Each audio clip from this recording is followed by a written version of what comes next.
김정은이 러시아에 올인하는 대도박을 감행했습니다. 1950년 한국전쟁 이래 처음으로 군사력을 러시아에 투사함으로써 은둔 왕국을 벗어나서 세계 속에 존재감을 부각시키긴 했지만 이를 통해서 김정은 정권의 생존을 걸었다는 점에서 실패할 수밖에 없는 길로 접어들었다, 이렇게 평가할 수 있을 겁니다. 루비콘강을 건넌 김정은에 대해서 와이타임스가 짚어봤습니다. 지금 시작합니다.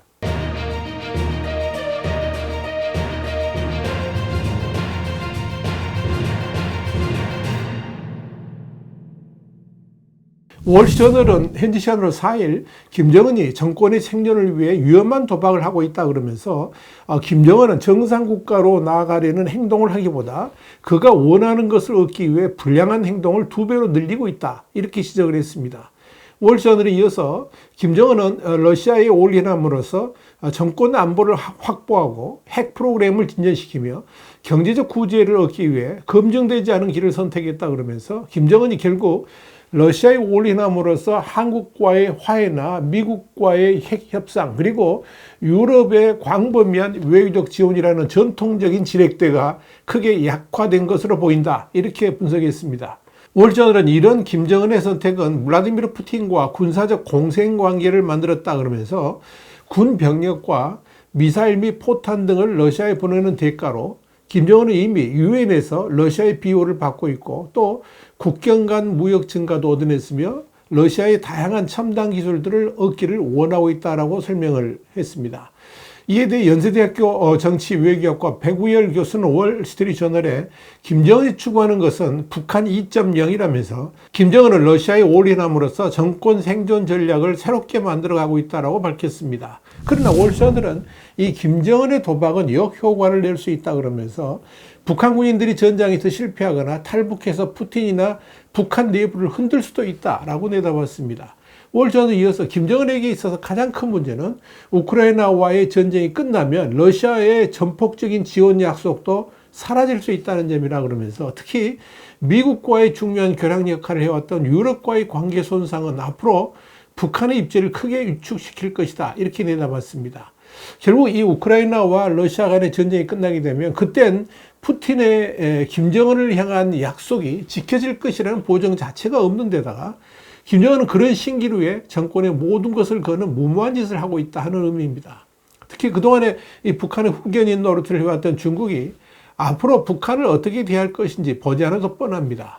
이미 북중 관계가 명목상의 오국으로만 남은 상황에서 김정은이 우크라이나 전쟁 종료 이후에 러시아의 푸틴으로부터도 도움을 제대로 받지 못하게 되었을 경우에 북한과 김정은의 운명은 한마디로 태풍 앞에 촛불 신세가 될 것입니다.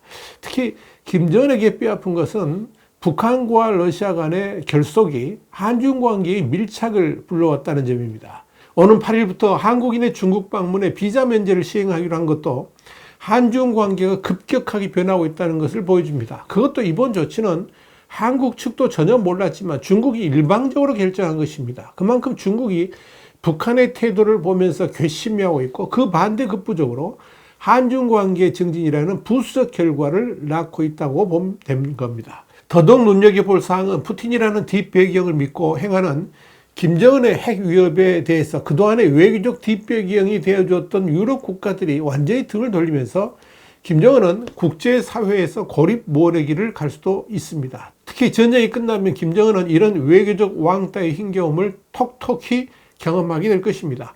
이에 반해 평양의 전통적인 적대국인 한국, 미국, 일본은 당연히 북한의 위협에 대응하기 위해서 군사훈련을 늘릴 것이고 북한에 대한 경계심을 더욱 강화할 것입니다. 이런 군사적 연대 강화는 이미 시작되고 있습니다.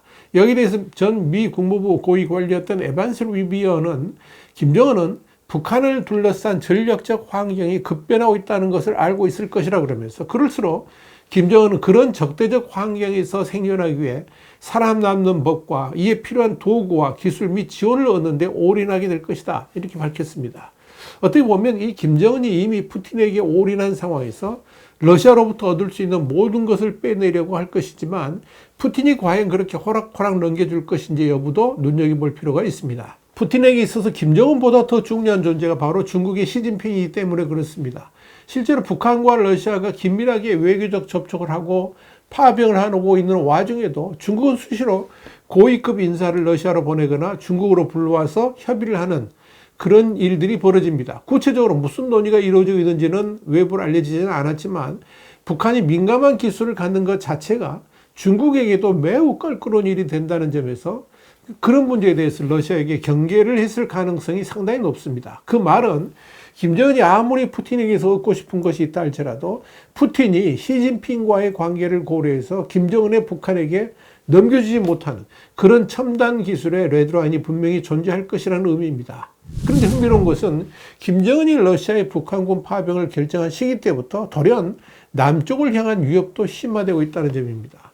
김정은의 위협은 크게 두 가지로 이어집니다. 하나는 북한군 파병의 대가로 러시아로부터 핵추진 잠수함이나 장거리 미사일, 정찰 위성 등의 러시아 기술이 도입되면서 한반도의 평화와 안전을 위협하게 된다는 점입니다. 또 하나는 남쪽을 향해 직접적인 안보 위협을 가하는 것입니다. 이는 이미 현실로 나타나고 있습니다. 김여정이 남쪽을 향해서 도발적인 언사를 수시로 내놓는가 하면 휴전선 일대에 방벽을 세우고 남북한 연결 도로 등을 폭파하는 등 북한이 행하는 일련의 행동들은 남쪽을 향한 압박이지만 이는 사실 북한과 김정은의 체제 위기를 덮기 위한 기만적 술책일 수 있습니다. 북한은 한국이 자신들을 향해 침공해 올 것이라고 믿지는 않습니다. 단지 그렇게 선전선동할 뿐입니다. 그런데 마치 지금 당장이라도 남쪽이 북한을 향해 공격이라도 해올 듯 그런 위기를 조장하고 또 그에 대응한다는 명분으로 불안감을 조장하는 것은 그만큼 김정은 체제가 내부적으로 불안하다는 것을 반증하는 것입니다.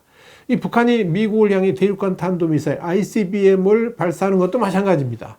북한은 스스로 ICBM 최종판이라고 떠들어댑니다만 아직 완성품도 아니고 제대로 된 상품도 아니라는 것은 국제사회의 전문가들은 다 알고 있습니다. 북한 관영 매체인 조선중앙통신은 1일 전날 김정은 총비서가 참관한 가운데 신형 대륙간 탄도미사일 화성 19형 시험 발사에 성공했다라고 밝혔습니다.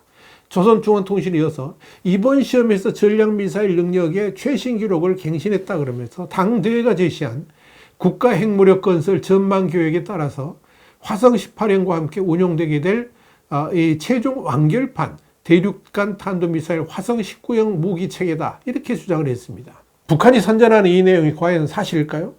자유아시아 방송 RFA는 지난 1일 장영근 한국항공대 교수의 말을 빌어서 운용 기동성이 떨어져 유사시 실제 운용 측면에서 효용성이 너무 낮을 것이라 그러면서 이번 발사 전에도 한미 정보 자산의 준비 상황이 노출됐고 유사시 같은 노출은 선제 타격의 대상이 돼서 생존성 측면에서도 상당한 문제를 노출하게 될 것이다. 이렇게 분석했습니다. RFA에 이어서 북한이 지금과 같은 단일 탄도 기술로는 유사시 공격에 나선다고 하더라도 미국의 정밀한 미사일 방어망에 요격당할 가능성이 매우 높기 때문에 군사적 효용성 측면에서 큰 의미가 없다라고 평가했습니다.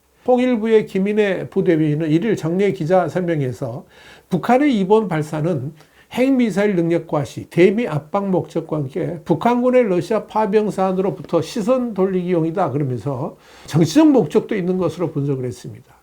이게 현실입니다. 문제는 그런 김정은의 힘자랑이 오히려 한미일의 대응 능력만 키운다는 겁니다.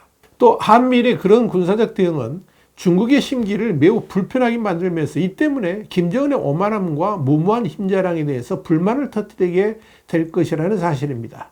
중요한 것은 북한군의 러시아 파병은 눈앞의 이익만 본 무모한 결정이었고 이로 인해 김정은은 스스로 퇴로를 차단한 셈이 됐습니다. 한마디로 루비콘강을 이미 건너버렸다는 겁니다. 김정은은 북한 통치를 시작할 당시 27살의 앳된 얼굴이었습니다. 김정은은 수시로 경제를 활성화하겠다고 약속했습니다. 하지만 2019년 하노이에서 열린 도널드 트럼프 당시 대통령과의 정상회담에서 회담이 갑자기 결렬되면서 제재 해제를 위한 그의 최선의 노력은 물거품이 됐습니다.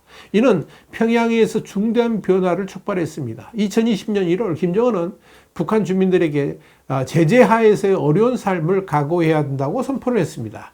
미국과 협상 결렬이 가져온 후과였습니다. 그만큼 트럼프 김정은 회담에 엄청난 기대를 가졌지만 실패로 돌아가면서 그 후유증을 북한 주민들이 뒤집어 쓴 셈입니다. 그리고 북한은 스스로 외교적 고립의 길로 갔고 그런 상황에서 코로나 팬데믹이 터지면서 북한은 완전히 외딴 섬이 되었습니다. 그러다가 푸틴이 우크라이나를 침공하면서부터 김정은은 러시아의 푸틴에게 기울어가기 시작했습니다. 북한은 유엔에서 러시아의 전쟁을 지지한 5개 나라 중 하나였습니다.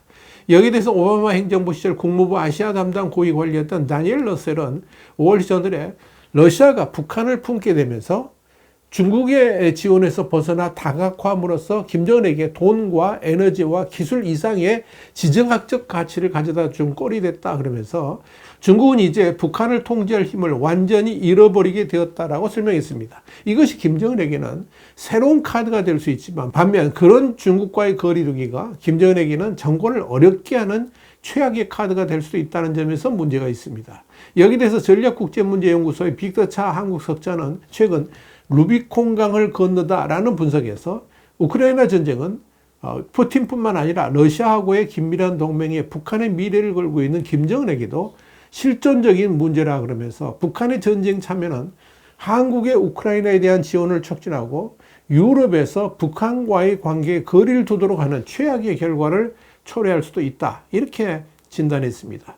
결국 김정은의 러시아 파병 결정은 단순하게 북한 병사의 목숨값을 담보로 돈을 벌어보자는 단순한 생각이었을지 모르겠지만 김정은이 전혀 생각하지도 못한 엄청난 후유증들이 동반될 수 있다는 점에서 김정은은 물론이고 푸틴도 엄청난 실수를 저질렀다라고 볼 수 있을 겁니다. 그렇다고 푸틴이나 김정은 모두 이젠 발을 뺄 수도 없는 상황이 됐습니다. 이미 루비콘강을 건넜기 때문입니다. 그런 점에서 이 김정은의 생존적 위기는 지금부터 본격적으로 시작된다라고 정리할 수 있을 것입니다. 와이트핸드 국제정세 분석의 추부일이었습니다. 감사합니다.